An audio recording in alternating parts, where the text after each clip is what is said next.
Assalamualaikum warahmatullahi wabarakatuh. Selamat siang semuanya. Kami akan mempresentasikan hasil kerja kelompok kami,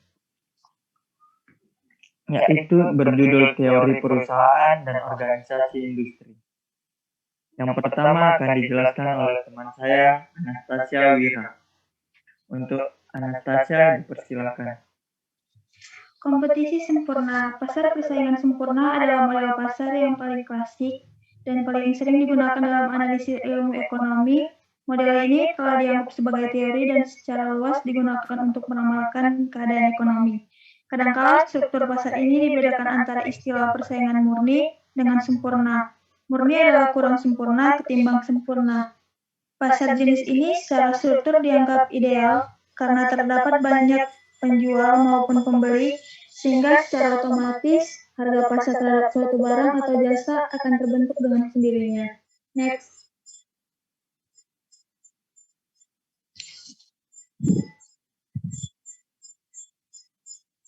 Ciri-ciri pasar persaingan sempurna adalah 1. Banyak pembeli atau perusahaan dalam pasar. Sifat ini mengakibatkan perilaku penjual dan pembeli tidak dapat mempengaruhi keadaan pasar. Dengan kata lain, mereka hanya sebagian kecil dari unsur pasar secara keseluruhan. 2. Penjual dan pembeli tidak mampu menentukan harga. 3. Penjual atau perusahaan dapat dengan mudah masuk atau keluar dari pasar. Perusahaan dapat keluar apabila mengalami kerugian pada saat produk dijual, tidak dapat bersaing di dalam suatu perusahaan atau tidak dapat memenuhi kriteria pasar. 4. Setiap produsen atau perusahaan atau penjualan menghasilkan atau menjual barang yang sama atau homogen. Perusahaan menghasilkan barang di mana barang tersebut pengganti yang sempurna terhadap barang yang diproduksi oleh perusahaan lain dalam aspek sehingga produk identik sama atau tidak bisa dibedakan. Artinya, sekalipun seseorang membeli di suatu perusahaan, kemungkinan besar kualitas dan kuantitasnya akan sama persis dengan perusahaan lain. 5. Pembeli mempunyai pengetahuan yang sempurna tentang keadaan di pasar. Next.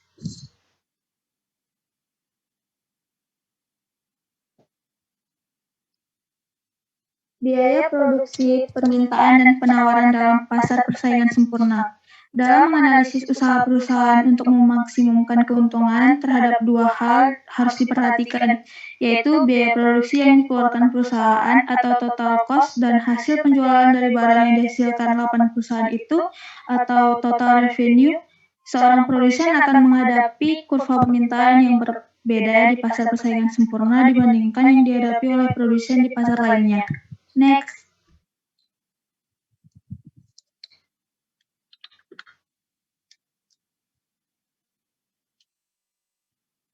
Permintaan dan penawaran pada pasar persaingan sempurna.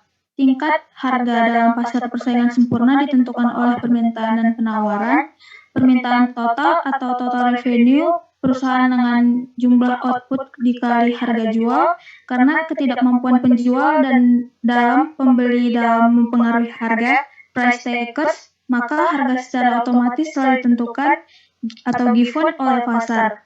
Dengan demikian, penerimaan rata-rata average revenue dan penerimaan marginal revenue adalah sama dengan harga.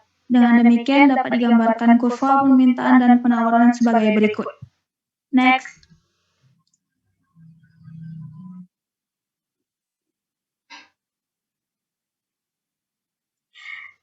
Keterangan pada gambar pada kurva A industri menunjukkan tingkat harga dalam pasar persaingan sempurna ditentukan oleh permintaan dan penawaran. Pada kurva B, perusahaan menunjukkan jumlah output perusahaan relatif sangat kecil dibanding output pasar, maka berapapun yang dijual perusahaan, harga relatif tidak berubah. 3. Karena perusahaan individual bertindak sebagai price takers, maka kurva permintaan yang dihadapi oleh perusahaan berupa garis horizontal sebesar P. Kurva permintaan D dengan kurva penerimaan rata-rata AR sama dengan kurva penerimaan marginal MR dan sama dengan harga P.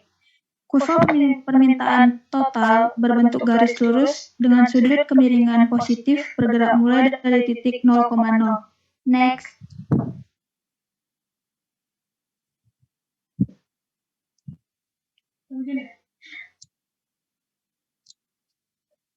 Pemaksimum keuntungan pada equilibrium. Suatu perusahaan dalam kondisi equilibrium ketika ia mencapai keuntungan profit P, maksimum keuntungan P adalah perbedaan atau selisih antara total cost T atau TC dan total revenue atau TR. Dengan demikian dapat dituliskan sebagai berikut. P sama dengan TR dikurang TC seperti telah dibahas pada bab sebelumnya bahwa equilibrium perusahaan dalam asumsi pasar persaingan sempurna secara grafis dapat ditunjukkan melalui dua pendekatan, yaitu satu menggunakan kurva TC dan TR dan TC, dua menggunakan kurva MR dan MC. Slide selanjutnya akan dibacakan oleh rekan saya, Catherine. Baiklah, saya akan menjelaskan kelebihan dan kelemahan struktur pasar persaingan sempurna. Karena kondisinya dengan asumsi yang sempurna, di dalam struktur pasar persaingan sempurna akan selalu terwujud efisiensi. Efisiensi yang dikenal ada dua jenis, yaitu efisiensi produktif dan efisiensi alokatif, yang akan dijelaskan berikut ini. A. Efisiensi produktif. Untuk mencapai efisiensi produktif, harus dipenuhi dua syarat. Syarat pertama adalah untuk setiap tingkat produksi, biaya yang dikeluarkan adalah yang 15 paling minimum. Untuk menghasilkan suatu tingkat produksi berbagai gabungan faktor-faktor produksi yang paling efisien adalah gabungan yang mengeluarkan biaya paling sedikit. B. Efisiensi alokatif. Alokasi sumber-sumber daya mencapai efisiensi yang maksimum apabila dipenuhi syarat berikut. Harga setiap barang sama dengan biaya marginal untuk memproduksi barang tersebut.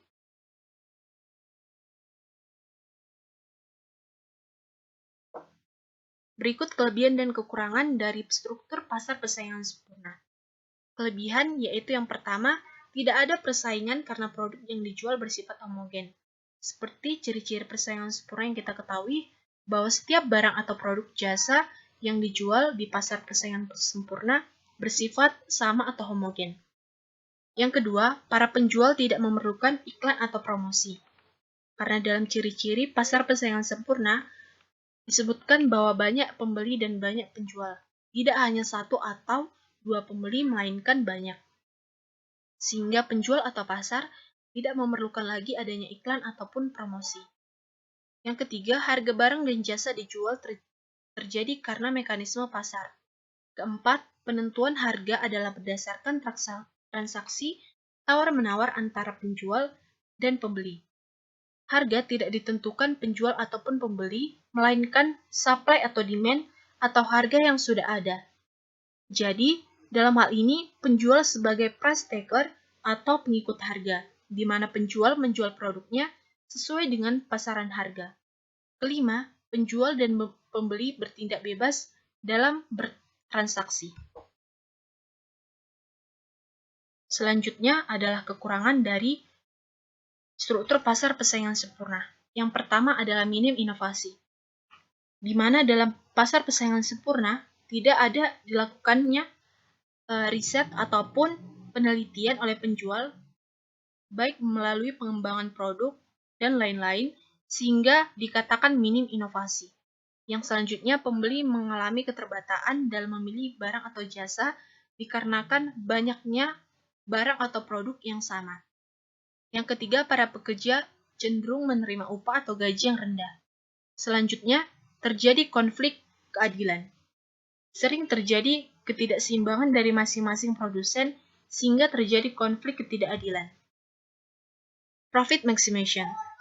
Asumsi dari ilmu ekonomi bahwa perusahaan berusaha memaksimalkan keuntungan, di mana rumusnya ialah P atau laba sama dengan pendapatan total atau TR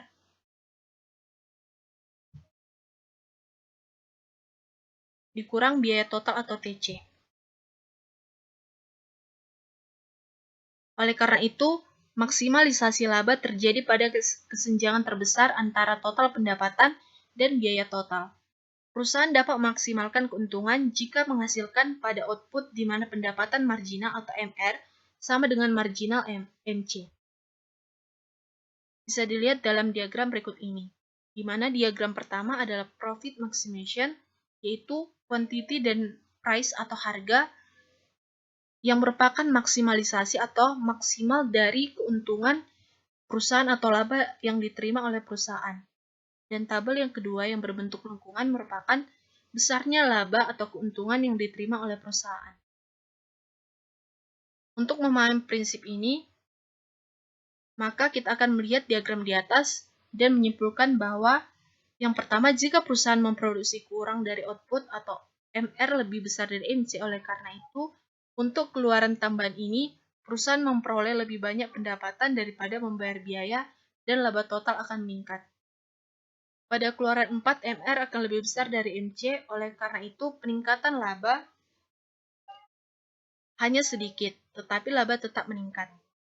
Namun, setelah keluaran 5, biaya marginal dari keluaran tersebut lebih besar dari pendapatan marginal. Ini berarti perusahaan akan melihat penurunan tingkat keuntungan karena biaya unit tambahan ini lebih besar daripada pendapatan. Selanjutnya akan dilanjutkan oleh saudara Rizkylah. Maksimalisasi keuntungan untuk monopoli. Next. Pada diagram di atas, monopoli memaksimalkan keuntungan di mana MR sama dengan NC dikurang di QM. Ini memungkinkan perusahaan untuk mendapatkan keuntungan supernormal atau area hijau. Perhatikan, perusahaan dapat menghasilkan lebih banyak dan masih menghasilkan laba normal. Tetapi, untuk memaksimalkan keuntungan, ini melibatkan penetapan harga yang lebih tinggi dan kuantitas yang lebih rendah daripada pasar yang kompetitif. Perhatikan juga, perusahaan dapat menghasilkan lebih banyak dan masih menghasilkan laba normal. Tetapi, untuk memaksimalkan keuntungan, ini melibatkan penetapan harga yang lebih tinggi dan kuantitas yang lebih rendah daripada pasar yang kompetitif. Oleh karena itu, dalam memaksimalisasi keuntungan, monopoli melibatkan penjualan dalam jumlah yang lebih rendah dan dengan harga yang lebih tinggi. Next. Memaksimalisasi keuntungan dalam persaingan sempurna. Dalam persaingan sempurna, aturan yang sama untuk memaksimalkan keuntungan masih berlaku. Perusahaan memaksimalkan laba di mana MR sama dengan NC. Bisa dilihat pada gambar di bawah. Untuk perusahaan dalam persaingan sempurna, permintaan elastis sempurna, oleh karena itu MR sama dengan AR sama dengan D. Ini memberikan keuntungan normal perusahaan karena pada Q1 AR sama dengan AC. Next. Memaksimalisasi keuntungan di dunia nyata. Dalam dunia nyata, tidak mudah untuk mengetahui secara pasti pendapatan marginal Anda dan biaya marginal barang terakhir yang terjual. Misalnya, sulit bagi perusahaan untuk mengetahui elastisitas harga dari permintaan barang mereka yang menentukan MR. Itu juga tergantung pada bagaimana perusahaan lain bereaksi. Jika mereka menaikkan harga dan perusahaan lain mengikuti, permintaan mungkin tidak elastis. Tetapi, jika mereka adalah satu-satunya perusahaan yang menaikkan harga, permintaan akan elastis.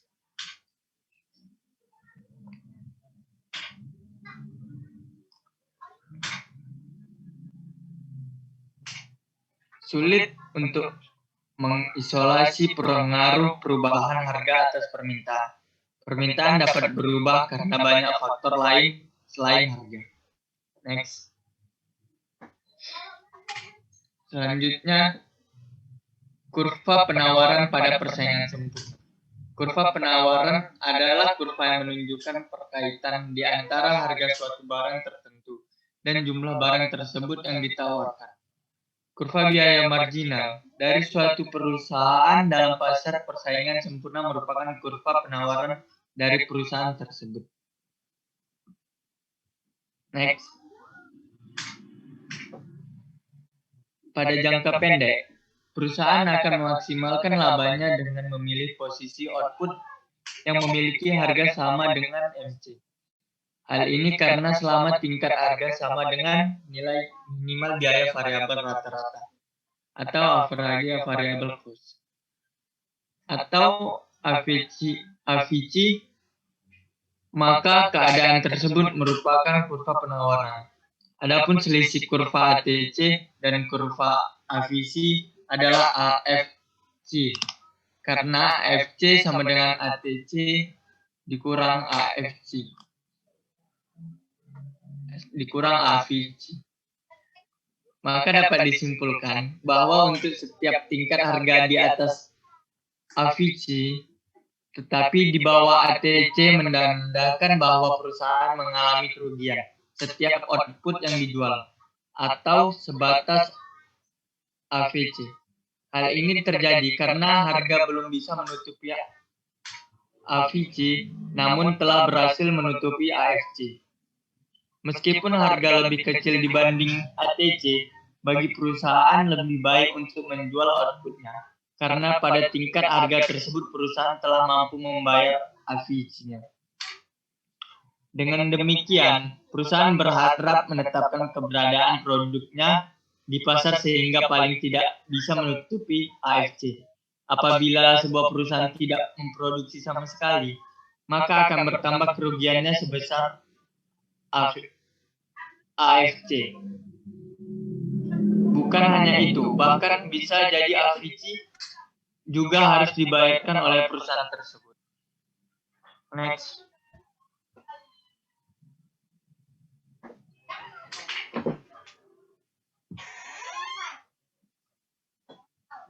Yang keempat, kebebasan untuk membuka dan menutup perusahaan atau free entry and free exit. Artinya adalah tidak terdapat suatu hambatan apabila suatu perusahaan ingin memulai sebuah bisnis baru jika dianggapnya menguntungkan dan menutup usahanya jika ternyata merugikan.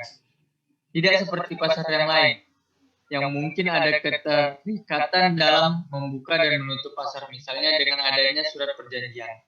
Dengan kata lain, yang pertama, perusahaan dapat keluar apabila mengalami kerugian pada saat produk yang dijual tidak dapat bersaing di dalam PPS atau tidak dapat memenuhi kriteria pasar.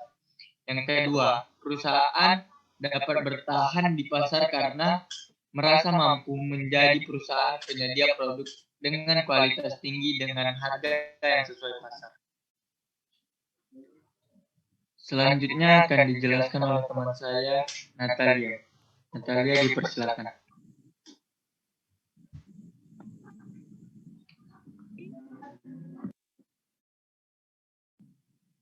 Baik, yang ke bagian kelima, keputusan jangka pendek.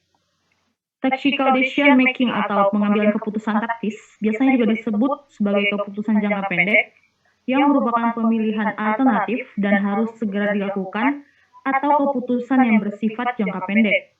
Pengambilan keputusan dalam jangka pendek tetap harus dipertimbangkan dan selaras dengan tujuan perusahaan secara keseluruhan. Model pengambilan keputusan ada 5. Yang pertama itu ada identifikasi atau definisikan permasalahan yang dihadapi perusahaan. Yang kedua, ada identifikasi alternatif penyelesaian. Yang ketiga, ada identifikasi biaya dan manfaat setiap alternatif. Yang keempat, ada pengumpulan biaya relevan setiap alternatif yang ada. Dan yang kelima, ada pertimbangan faktor-faktor kualitatif. Next.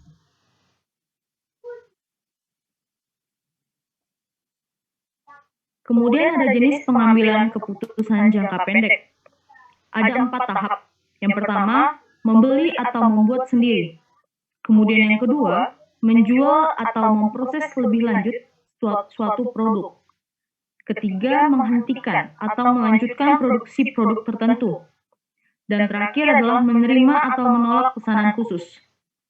Untuk mengambil keputusan yang tepat, pengguna informasi biaya harus mampu memutuskan apa yang relevan maupun yang tidak relevan bagi keputusan tersebut. Informasi relevan merupakan faktor yang sangat berguna di dalam menghasilkan keputusan yang baik dan benar.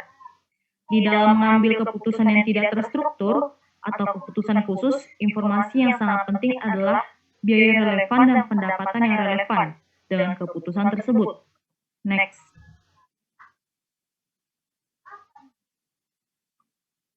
Bagian keenam ada kurva penawaran jangka panjang dan jangka pendek. Yang pertama ada kurva penawaran jangka panjang. Kurva penawaran jangka panjang mengacu pada total output dalam perekonomian ketika harga input bervariasi. Upah dan harga input lainnya fleksibel dan beradaptasi secara proporsional dengan perubahan tingkat harga. Dalam periode ini, perekonomian sepenuhnya memanfaatkan semua sumber dayanya dan memproduksi pada output potensialnya. Perekonomian dapat meningkatkan atau kapasitas produksi dengan meningkatkan pasokan faktor-faktor produksi. Selain itu, teknologi dapat meningkatkan potensi hasil jangka panjang melalui peningkatan produktivitas. Next.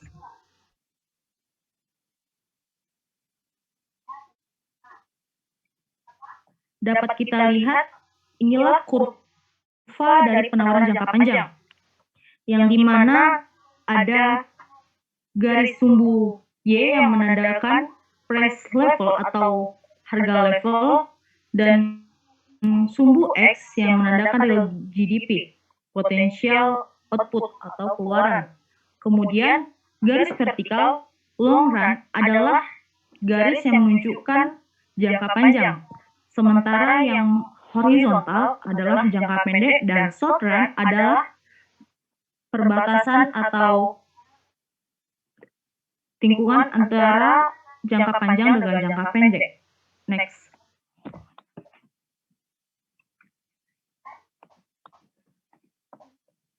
Berikut inilah penentu penawaran agregat jangka panjang. Yang pertama ada peningkatan pasokan tenaga kerja, mendorong ekonomi untuk menghasilkan lebih banyak output. Faktor-faktor penentu pasokan tenaga kerja meliputi pertumbuhan populasi, tingkat partisipasi angkatan kerja, dan imigrasi bersih. Yang kedua ada perbaikan modal manusia, meningkatkan produktivitas tenaga kerja. Ini dapat dicapai melalui pelatihan, pengembangan keterampilan, dan pendidikan. Produktivitas tenaga kerja yang lebih tinggi menghasilkan output per tenaga kerja yang lebih banyak. Oleh karena itu, ini akan meningkatkan output potensial secara perekonomian. Yang ketiga, seperti tenaga kerja, peningkatan pasokan sumber daya alam memungkinkan ekonomi untuk menghasilkan lebih banyak output. Next.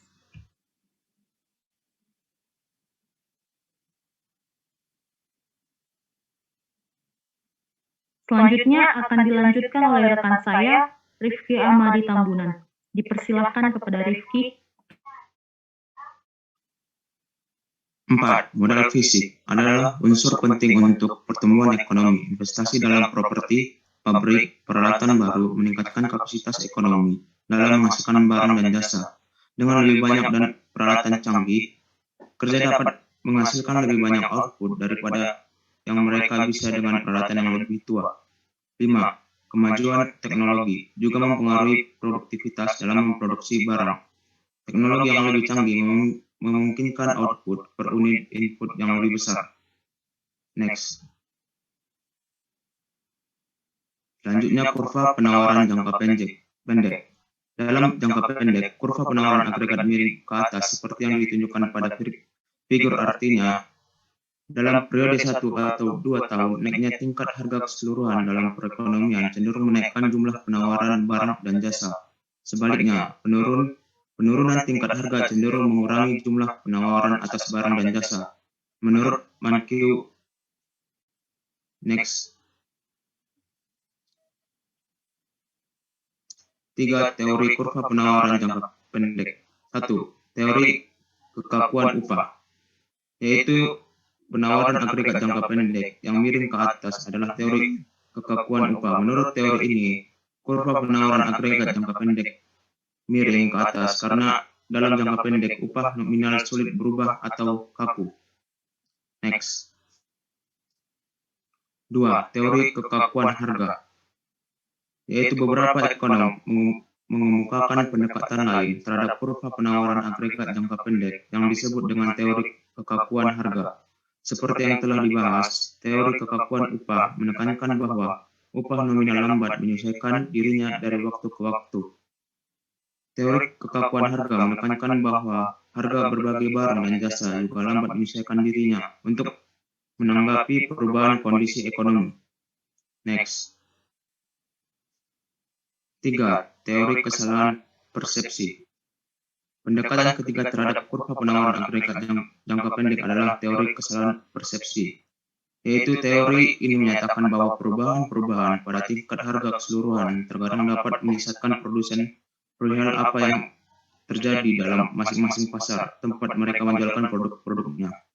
Akibat kesalahan persepsi jangka pendek tersebut, produsen menanggapi perubahan-perubahan dalam tingkat harga dan hal ini dapat menyebabkan kurva penawaran agregat miring ke atas.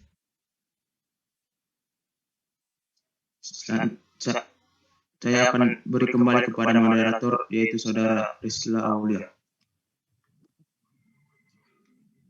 Baiklah, terima kasih Rifki. Baiklah, cuma itu aja presentasi dari kelompok kami. Lebih dan kurangnya kami mohon maaf. Bila taufiq wal hidayah. Assalamualaikum warahmatullahi wabarakatuh.